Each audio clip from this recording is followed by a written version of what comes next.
Muito bem. Agora, aqui saiu um artigo do Sr. Merval Pereira, né, no Globo, falando das maravilhas do grande jornalismo. Né? Diz ele aqui, por exemplo, vamos lá. Né?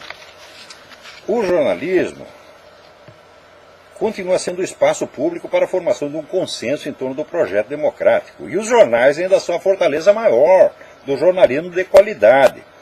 Uma pesquisa recente da Associação dos Jornais nos Estados Unidos mostrou que os jornais tradicionais são marcas confiáveis para as quais o leitor corre quando algo importante acontece, e assim vai. Evidentemente ele está advogando em causa própria, ele é diretor de um desses grandes jornais, tá certo? Então está aqui mentindo para vocês. Porque, primeiro, é verdade que, por exemplo, os sites dos jornais, New York Times, Washington Post, estão entre os mais consultados, sem dúvida, mas não estão entre os mais acreditados. Né? Mais consultado porque pelo volume de notícia que tem.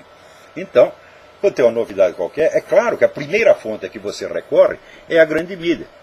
Porque para as notícias corriqueiras do dia a dia, você tem que estar informado. Por exemplo, projetos que estão sendo votados, discussões no parlamento, você tem que estar informado dessa coisa cotidiana, então você vai para onde existe essa informação.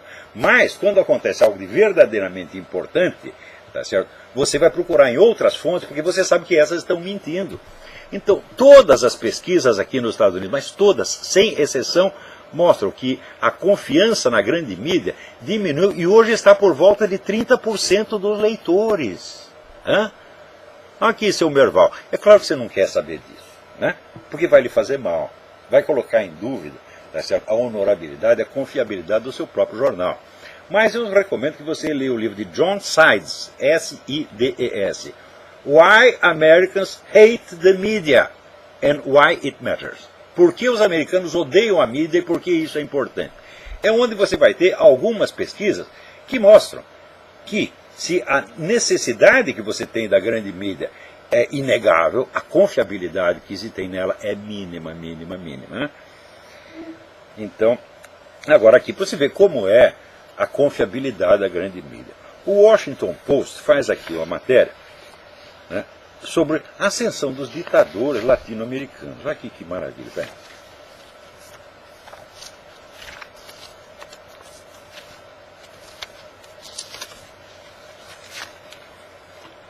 Reportagem do Washington Post sobre a ascensão dos regimes autoritários na América Latina. Chávez, Morales, Correa, Ortega, etc, etc. E daí aparece lá a declaração do secretário da Comissão Interamericana de Direitos Humanos, dizendo que ele está espantado, porque, infelizmente, o Brasil não faz nada a respeito. Eu, seu secretário, como não faz nada? Foi o Brasil que colocou essa gente lá. Nunca ouviu falar de Foro de São Paulo? Foro de São Paulo foi fundado por Luiz Inácio Lula Satanás da Silva e Fidel Castro, em 1990. Para restaurar na América Latina o que o comunismo havia perdido no leste europeu. E estão fazendo isso, já ocuparam o continente todo e botaram esta gente lá. O Lula, por várias vezes, agora novamente, na declaração que ele enviou ao Foro de São Paulo, confessa que ajudou a colocar o Chávez e o Morales e essa gente toda lá. E 2 vezes antes disso já havia confessado a mesma coisa em discursos oficiais reproduzidos no site da Presidência da República. Agora, o pessoal do Washington Times não lê essas coisas. Já dizia, tem um jornalista brasileiro, não sei se ele está na ativa ainda, mas é um grande jornalista, o Rolf Kuntz. O Rolf Kuntz dizia o seguinte: os jornais são autofágicos. O pessoal de um jornal lê o outro jornal, que lê o outro jornal, que lê o outro jornal, que lê o outro jornal, e assim eles vivem, tá certo, de se alimentar uns aos outros com as mesmas besteiras. Pior ainda, nos Estados Unidos, agora aqui, eu acabei de enviar para o Diário do Comércio um artigo que eu mesmo, cá entre nós, considero da maior importância. Eu vou ler um pedaço para vocês terem ideia de como está a mídia aqui. Então, por favor, leia. Depois vai sair no jornal, vocês pegam, os links que eu dou aqui vão aparecer no jornal. Por favor, leia um artigo de Jeremy W. Peters, publicado no New York Times, no dia 16, aqui está o link. E depois, se quiser, os comentários de Joseph Farah em WND, o World Net dele, está aqui o link. Juntos ou separados, são a prova cabal de que a grande mídia americana está sob regime de censura prévia.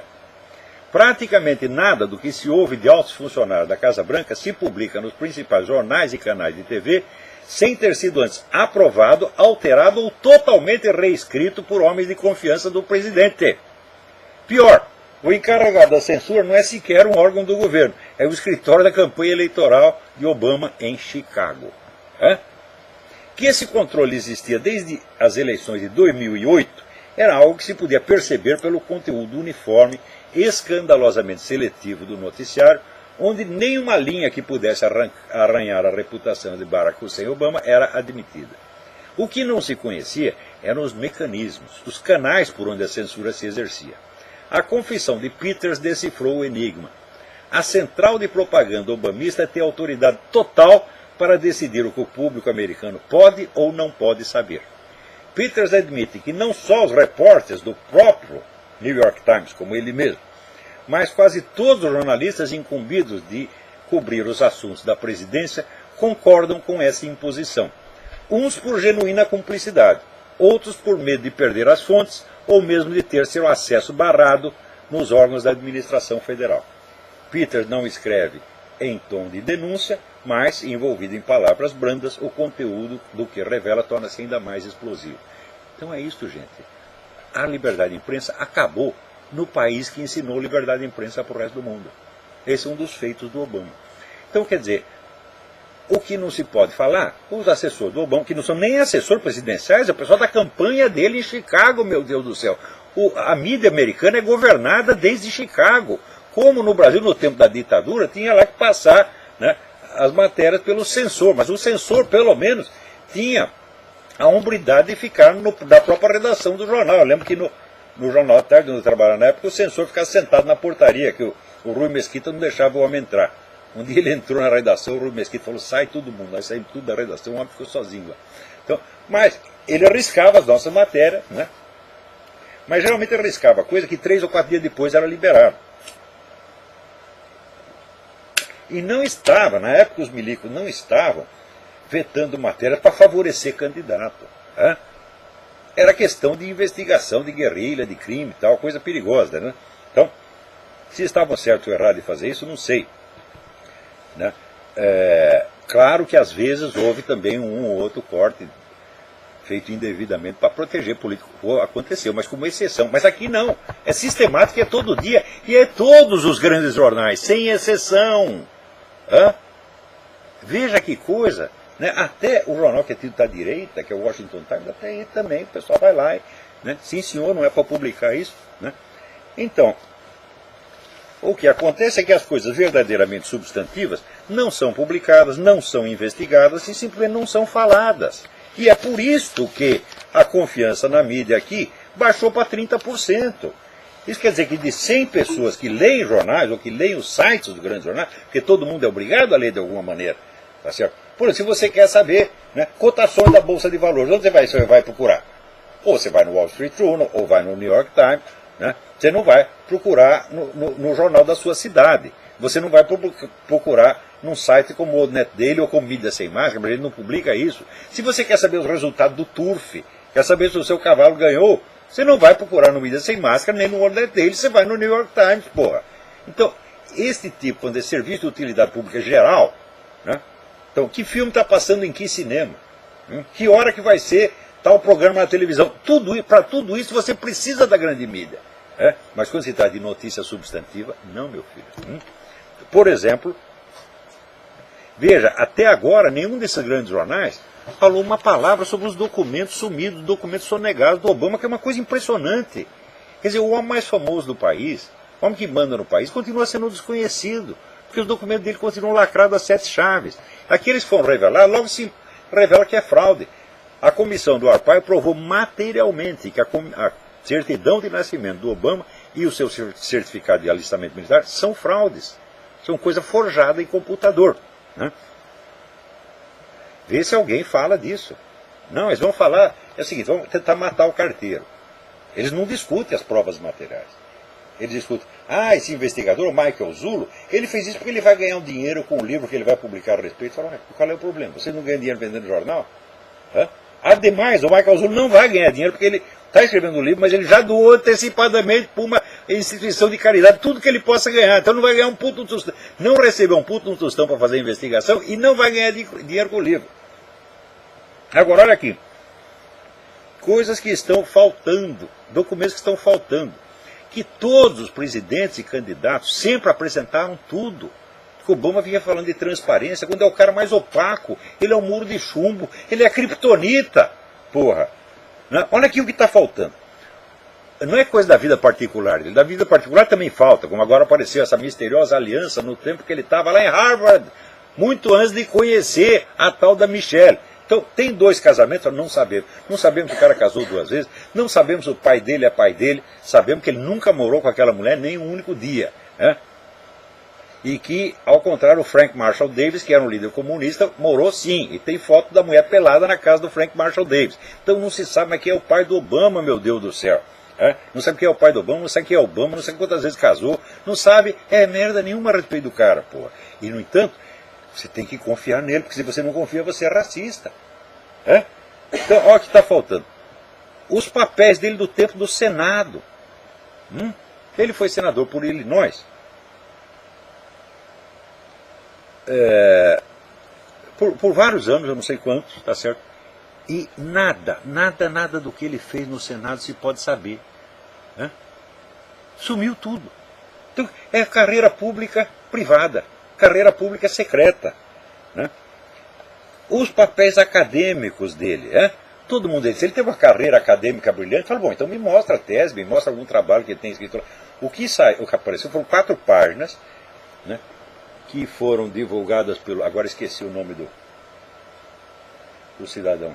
É um cara que estudou especificamente os escritos do Barack Obama. E mostra que os escritos são de um semi-analfabeto. Tá certo? Uma coisa incompatível com a fama de que o cara desfruta. Em todo caso, não podemos jogar a produção acadêmica total dele por aquelas 4 páginas. Tá certo? Mas cadê as outras centenas ou milhares de páginas? Sumiu, ninguém pode ler, é proibido. Terceiro, tem a famosa proposta de edição de livro, tá certo? E a propaganda de edição de livro dele, que durante 16 anos circulou dizendo que o cara, Barack Obama, autor nascido no Quênia. Durante 16 anos circulou, foi para tudo quanto é lado, foi para tudo quanto é editor, foi para tudo quanto é livraria. Obama nenhuma vez se preocupou em corrigir. Não nasci no Quênia, nasci no Havaí. Então, isso aí também, para tirar a dúvida, o que se tem é o folheto que foi distribuído, dizendo que ele nasceu no Quênia. Para tirar a dúvida, tinha que ler, saber, ter acesso à proposta de publicação, ao contrato de publicação que foi feito com o Obama. Cadê esse contrato? Também não pode ver, não pode ler. 4, registros médicos. Todo candidato americano tem que mostrar a sua ficha médica para mostrar que ele está em bom estado de saúde e não vai morrer no dia seguinte, porra. Cadê a ficha médica do Obama? Nada. A lista de doadores menores, porque tem, assim, cara que doa $50, $200, etc. Já se comprovou que em eleições americanas, às vezes acontece o seguinte, tem um bilionário, ele quer dar um montão de dinheiro para o candidato, então o que ele faz? Ele põe 200 nomes fictícios. Quando você vai rastrear, é algum Rockefeller, algum cara assim. Então, precisa da lista dos doadores menores, não só dos maiores,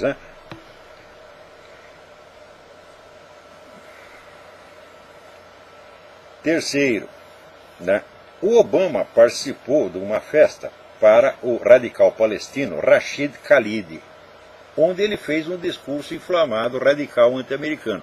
Cadê a gravação do discurso? Sumiu. Também, a lista dos convidados que ele recebe na Casa Branca. Vê que coisa, pela primeira vez na história americana não se pode saber quem o presidente recebeu. O cara está lá, pago por dinheiro público, para exercer uma função pública. E, no entanto, entra e sai de gente. É secreto, porra. Então, uma infinidade de documentos que foram pedidos pelo Freedom of Information Act. Tudo que se pede com relação ao Obama, tem 2.000 pedidos, eles aprovam 2 coisinhas. Quando aprovaram o Social Security, logo se viu que o Social Security era furado. Eles falaram, não vão aprovar mais nada, vão manter tudo secreto. As negociações, tá certo, que o Obama fez para a reforma do plano de saúde, o Obamacare, é tudo secreto. Tudo conversação secreta, não se sabe. Olha, o que se sabe é o seguinte, é que com as modificações de imposto que o Obama fez, ele diz, agora vou aqui aumentar o imposto dos ricos, e os pobres vão pagar menos, etc, etc. Bom, os ricos, mas não os ricos dele, do círculo dele, porque se provou, tá certo, que do círculo de doadores do Obama, né, centenas deles iam ser beneficiados, o imposto deles ia diminuir. Tá certo? Então, todos os ricos são iguais, mas uns são mais iguais que os outros. Pior ainda, o Obama chega lá prometendo transparência no negócio de imposto, já se verificou que existem pelo menos 30 sonegadores de imposto na equipe do Barack Obama. E, finalmente, os documentos da famosa Operação Fast and Furious, que é aquela que eles entregaram armas para um traficante em troca da suposta informação sobre outro traficante que jamais foi localizado. Só que as armas serviram para matar um monte de policial mexicano e pelo menos um policial americano. Daí pediram as armas para o tal do Eric Holder, que é outro trapaceiro vigarista, do qual eu não compraria um chiclete, tá certo? E o cara está enrolando até hoje, não entregou os documentos, porra. Então, é tudo secreto. Então, aparentemente, agora, quando você pede os documentos, as pessoas dizem, é teoria da conspiração, você é um anormal, você é um paranoico. Quer dizer, para não ser paranoico, para ser normal, então você tem que provar, assim, que você aceita ser governado por um sujeito que você não sabe de onde é, não sabe quem é, não sabe de onde veio, não sabe porra nenhuma, e isso é que é ser normal. Então, não fazer perguntas, tá certo? É um negócio incrível.